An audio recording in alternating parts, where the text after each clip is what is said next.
Bueno, este video tratará sobre la fosa pterigopalatina. Acá podemos ver un cráneo donde se le recortó la calvaria. Para ubicarnos tenemos el hueso cigomático, parte del hueso temporal, proceso mastoides, arco cigomático, el hueso maxilar visto desde posterior, la lámina lateral del proceso pterigoides y, si giramos un poco, podemos ver la lámina medial. Los límites de la fosa pterigopalatina de mayor importancia son: el límite lateral es la fisura pterigomaxilar, que lo conecta directamente con la fosa infratemporal, que lo revisamos en el anterior video. Acá tenemos en relación al proceso pterigoides del esfenoides y la cara posterior del maxilar. Su límite inferior está en relación al proceso piramidal del hueso palatino. Acá se puede ver su lámina horizontal, aquí su lámina perpendicular y entre las dos láminas de la pterigoides el proceso piramidal. El límite anterior está formado por la cara infratemporal del maxilar, que la podemos ver acá. El límite posterior es el proceso pterigoides de los esfenoides, que es acá. El límite medial está formado por la lámina perpendicular del palatino, que la podemos ver por acá. Y el límite superior está formado por la cara inferior del esfenoides y la cara orbitaria del palatino. Los orificios que conectan esta fosa con los demás espacios del cráneo son los siguientes. Primero tenemos a la fisura orbitaria inferior. Recordemos que la fosa pterigopalatina está acá hacia profundo, entrando por la fisura pterigomaxilar. Y si vemos por la cavidad orbitaria, esta sería nuestra fisura orbitaria inferior. Por lo tanto, estaría conectando la fosa pterigopalatina con la cavidad orbitaria. Las estructuras que pasan a través de ella es el nervio infraorbitario y cigomático, que son ramas desde el nervio maxilar. Y los vasos que la atraviesan son los vasos infraorbitarios acompañando al nervio y la vena oftálmica inferior que viene desde la cavidad orbitaria hacia la fosa pterigopalatina. El segundo orificio es el agujero esfenopalatino, localizado en la pared medial de la fosa pterigopalatina. Este agujero comunica la fosa con la cavidad nasal, posterior a la concha nasal media. Las estructuras que lo atraviesan son el nervio nasopalatino y nasales posteriores superiores, también dependientes del nervio maxilar, y los vasos esfenopalatinos, que se disponen por el tabique y por la pared lateral. Si vemos, tenemos la lámina medial de la pterigoides y acá tenemos el agujero esfenopalatino. Por lo tanto, si accedemos a través de él, se ve que a través de la fisura pterigomaxilar podemos ver el plástico, o sea, a través del agujero esfenopalatino estamos accediendo a la fosa pterigopalatina. El tercer agujero de importancia es la fisura pterigomaxilar. Esta es la porción posterior del hueso maxilar y la lámina lateral del proceso pterigoides del esfenoides. Por lo tanto, aquí estaría ubicada la fisura pterigomaxilar. La fisura pterigomaxilar conecta la fosa pterigopalatina con la fosa infratemporal, o sea, es su límite lateral.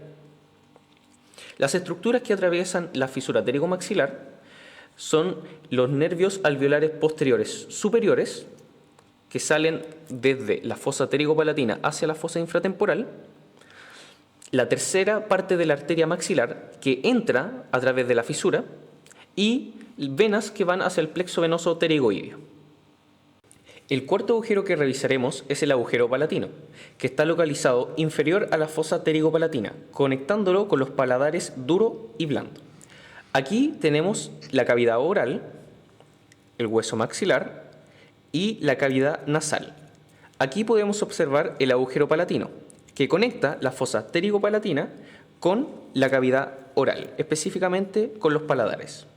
Las estructuras que atraviesan este agujero son los nervios y vasos palatinos mayores y menores, que van a inervar e irrigar respectivamente al paladar duro y paladar blando.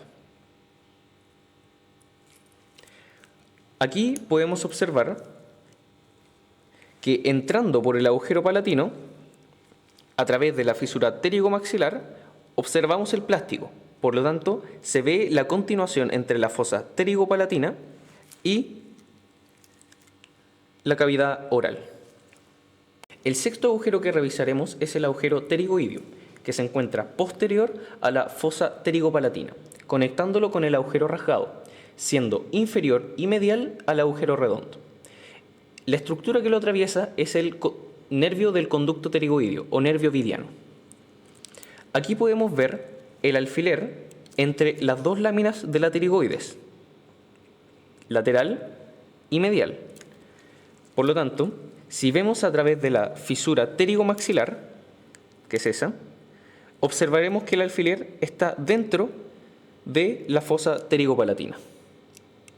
El último agujero que revisaremos es el agujero palatovaginal, que se encuentra en la pared posteromedial de la fosa pterigopalatina, conectándola con la nasofaringe, medial al conducto pterigoideo, que ya revisamos. El contenido de este agujero es el nervio faríngeo y los vasos faringios, que se dirigirán desde la fosa pterigopalatina hacia la nasofaringe, inervando e irrigando principalmente el constrictor superior de la faringe. Acá podemos observar un corte sagital visto desde lateral. Para ubicarnos tenemos la cavidad orbitaria, parte del hueso temporal y parte del arco cigomático, con los músculos asociados. Algunas de las estructuras a recalcar son la arteria maxilar, que está entrando a la fosa pterigopalatina. Más abajo, el nervio lingual, bajando, pasando cercano a la glándula submandibular, que es esta. Y más hacia profundo, despejando la arteria maxilar, vemos la lámina lateral del proceso pterigoides. Y vemos pequeñas haces de músculo. Por lo tanto, podríamos decir que es el músculo pterigoideo medial. En este otro corte sagital, también visto desde lateral, podemos observar el proceso mastoides en relación al agujero, al conducto auditivo externo, y el agujero estilomastoideo, por donde va a surgir el nervio facial. También podemos ver la arteria maxilar, que va a entrar a la fosa pterigopalatina a través de la fisura pterigomaxilar. Un poco más hacia posterior podemos observar el nervio lingual y el nervio alveolar inferior, los dos ramos desde el nervio mandibular. Por último, podemos ver esta pequeña arteria, que es rama de la arteria maxilar, que entra por el agujero espinoso, siendo esta la meninge media. Ahora repasaremos el contenido de la fosa pterigopalatina. Para recordar, acá tenemos la arteria carótida externa, que se continúa con la arteria temporal superficial y la arteria maxilar.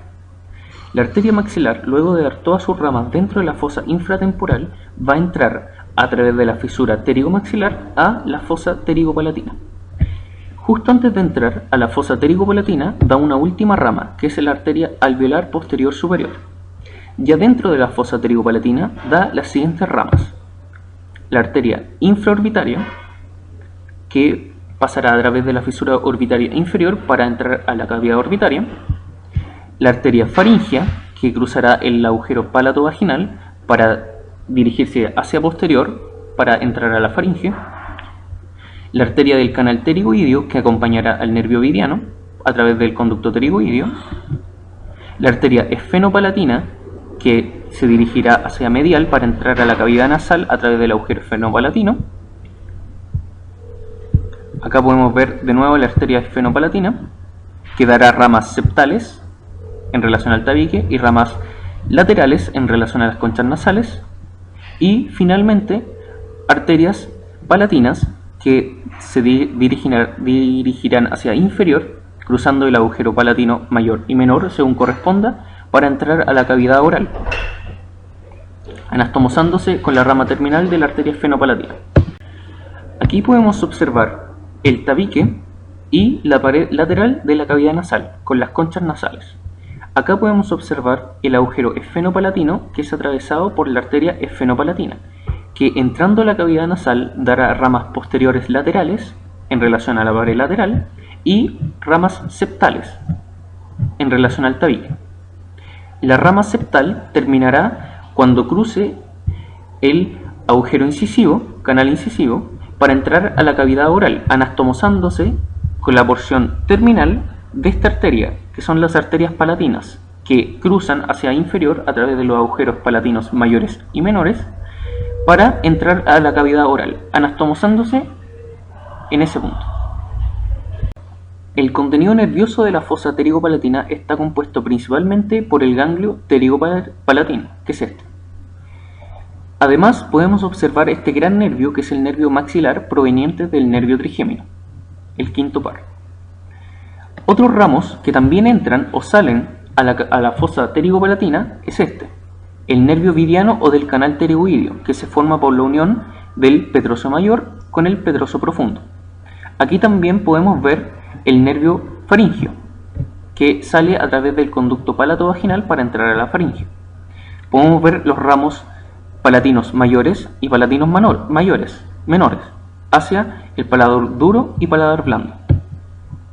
También se puede observar el nervio nasopalatino, que va a entrar a través del agujero esfenopalatino a la cavidad nasal. Finalmente, podemos ver ramas hacia la pared lateral de la cavidad nasal que van a formar principalmente el plexo que va a cubrir a las conchas nasales.